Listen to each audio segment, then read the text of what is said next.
आपको जरूर मिलेगा। आपके यहाँ पुत्र होगा और ना सिर्फ ये पितृ भक्त होगा, भगवत भक्त होगा, अपितु ये वैरागी भी रहेगा, जिसके अंदर वैराग्य बचपन से रहेगा। ध्यान से सुनिए ये कथा, हमारे और आपके काम की कथा चल रही है।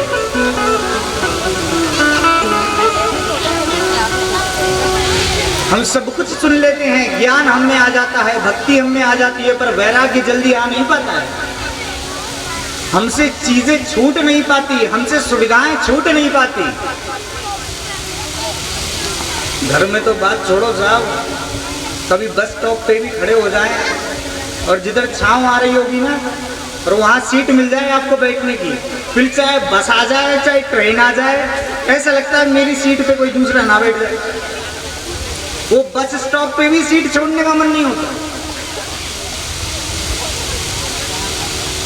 जितने बच्चे, बहुत बच्चे बैठे हैं, इनकी तरह से मैं समझाऊं। जब कभी क्लासरूम में बैठ जाए ना और जिस सीट से खिड़की पास में हो ना, यहाँ से बाहर का भी थोड़ा दिखता है, हलचल पता पड़ती रहे क्या चल रहा है, वहां ज्यादा बैठने में मन लगता है। छूटता नहीं है हमसे संसार। पर ये अकाट्य सत्य है कि जिन्होंने संसार को छोड़ा है उन्हीं को परमात्मा मिला है। आप घर छोड़ के आए हो तभी कथा मिल रही है ना आपको, आप परिवार छोड़ के आए हो तभी तो आपको यहाँ बैठने का अवसर मिला है। और जिन्होंने पहले छोड़ दिया संसार वो लोग आगे बैठ गए, और जो लोग धीरे धीरे बाद में छोड़ रहे हैं, 3 बजे के बाद से अपना घर परिवार छोड़ रहे हैं, वो पीछे जगह मिल रही है। कई रहते हैं जो बाद में आगे आगे बैठ जाते हैं, पर फिर भी यहाँ तो चले जाता है। ये तो माता रानी की गोद है, कितने भी पाप किए। अच्छा हम लोग यहाँ बैठे क्यों हैं बताया आपको? माता रानी की कथा सुनने,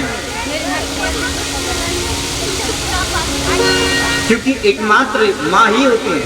जब छोटा बच्चा जिनके घर में हो, आप देखिएगा, जब वो मलमूत्र का त्याग कर देता है तब सारे घर के लोग मुंह बनाने लग जाते हैं, ऐसे ले जाओ दूल्हा। छोटे बच्चे सारे लोग उससे चिढ़ करने लग जाते हैं, लेकिन एकमात्र उसकी माँ ही रहती है जो उठा के ले जाती है, और चाहे भोजन कर रही हो वो भोजन छोड़ के उसको साफ करती है। यही कृपा, यही करुणा, यही ममता सुन करके तो हम यहाँ आए हैं। बाकी ममता माँ से पूछो, ये हम और आप समझ नहीं सकते इतनी आसानी से।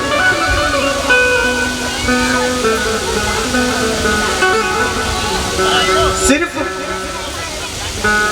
वो माँ ही जानती है कि इसका कोई नहीं है। अगर इसको साफ करना है, इसको पवित्र करना है तो मैं ही करूंगी। तो वो अपना खाना भी छोड़ देती है उस बालक के पीछे।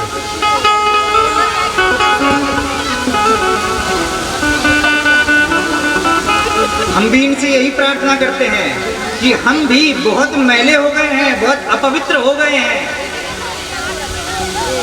संसार के कर्मों ने ना चाहते हुए भी हमें अपवित्र कर दिया। अब हमें कौन साफ करेगा? अब हमारा मैल कौन धुलाएगा? उस समय याद आती है अपनी माँ की। इसीलिए तो हम और आप सभी दौड़ दौड़ कर चले आते हैं माता रानी की कथा सुनने।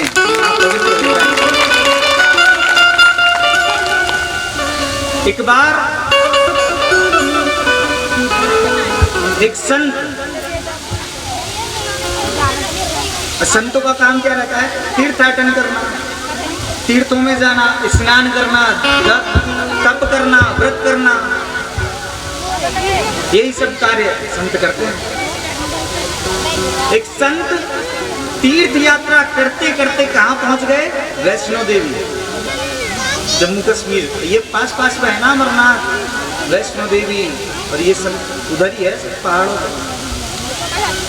उस संत भी वहां पहुंच गए। अब जब रात्रि हुई, पहले तो कोई ज्यादा वहां जाते नहीं थे वैष्णो देवी, बहुत ही कोई जाते थे जिसको माता रानी बुलाए। अब तो ट्रेंड बन गया है, केदारनाथ जाएंगे क्या तो वैष्णो देवी जाएंगे। तो वहां पर बहुत कम लोग उस समय जाया करते थे। बहुत कम भीड़ थी और रात्रि होने से पहले लोग उस पर्वत पे से उतर आते थे, क्योंकि पर्वतों पर जंगली पशुओं का खतरा रहता है और ऐसे देवीय स्थानों पर अनेक शक्तियाँ रहती हैं जो रात्रि में वहाँ विचरण करती हैं। आप देखिए मैहर में अभी भी नहीं रुकने देते हैं, पर्वत पर नीचे उतार दिया जाता है।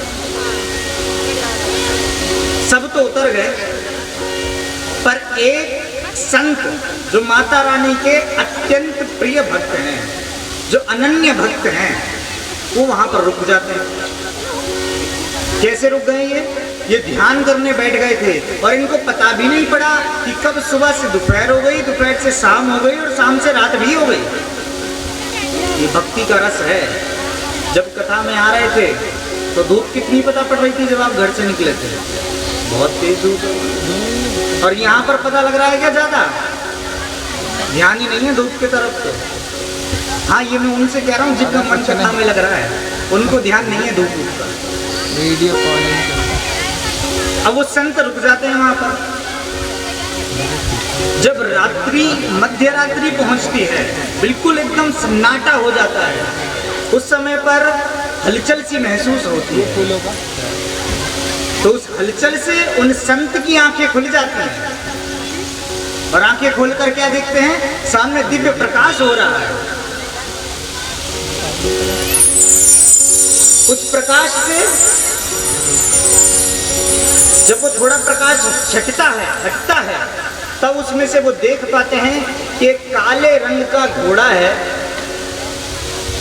जो बहुत चमक रहा है, बड़ा तेज उसमें से निकल रहा है।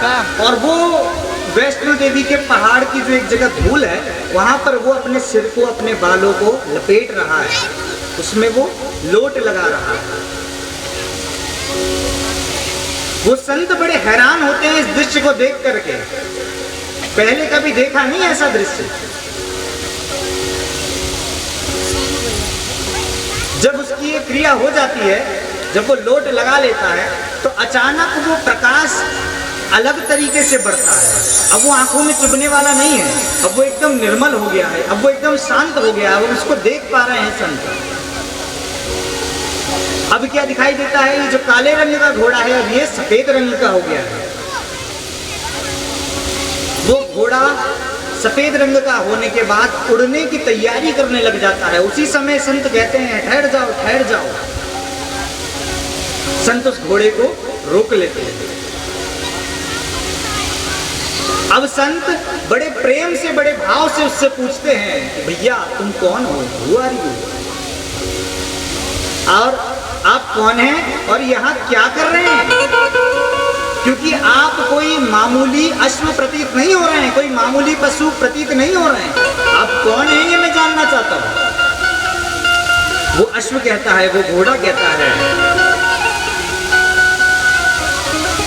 आप मुझे इसीलिए देख पा रहे हैं हे संत भगवान, आप मुझे इसीलिए देख पा रहे हैं क्योंकि आपका तप वहां तक पहुंच गया है। माता रानी का नाम रटते रटते रटते रटते आपका तपबल इतना बढ़ गया है कि आप मुझे देख पा रहे हैं। वो अश्व बताता है कि मैं तीर्थराज प्रयाग हूं। कौन है? तीर्थराज प्रयाग। सुना है नाम प्रयाग का? प्रयागराज कहा जाता है। क्यों? तीर्थों में राजा है प्रयाग, सभी तीर्थों के राजा हैं प्रयाग। अब वो प्रयाग क्या करने आए हैं? संत पूछते हैं आप यहाँ क्या करने आए हो? ध्यान से सुनिए वो अश्व क्या बताता है। वो कहता है मैं तीर्थराज प्रयाग हूँ, पर ये जो माघ की पूर्णिमा आती है, जो कल गई, कल मैंने इसका बताया था आपको प्रभाव, इसमें सारे तीर्थ इकट्ठा होकर के जाते हैं कहाँ? प्रयाग में। क्यों जाते हैं महाराज? क्योंकि हम सब लोग जब पाप करते हैं तो पाप धोने कहाँ जाते हैं? तीर्थों में, नदियों में, पवित्र जगहों पे जाते हैं। अब जब वो इतने पाप वहां धोते हैं तो सारे लोग, सारे तीर्थ भी पापों को ग्रहण करते करते ये भी मैले हो जाते हैं, ये भी अपवित्र हो जाते हैं। तो ये अपने आप को पवित्र करने कहाँ जाते हैं? तीर्थराज प्रयाग में। और सारे तीर्थों का पाप धो धोकर जब तीर्थराज प्रयाग भी अपवित्र हो जाता है तो ये कहाँ जाते हैं?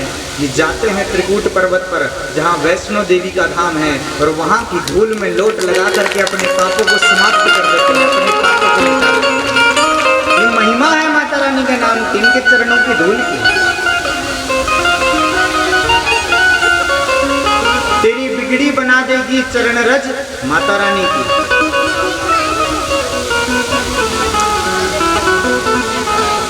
भगवती से आशीर्वाद मिलता है कि आपके पुत्र बड़े वैरागी होंगे, विरक्त आत्मा होंगे।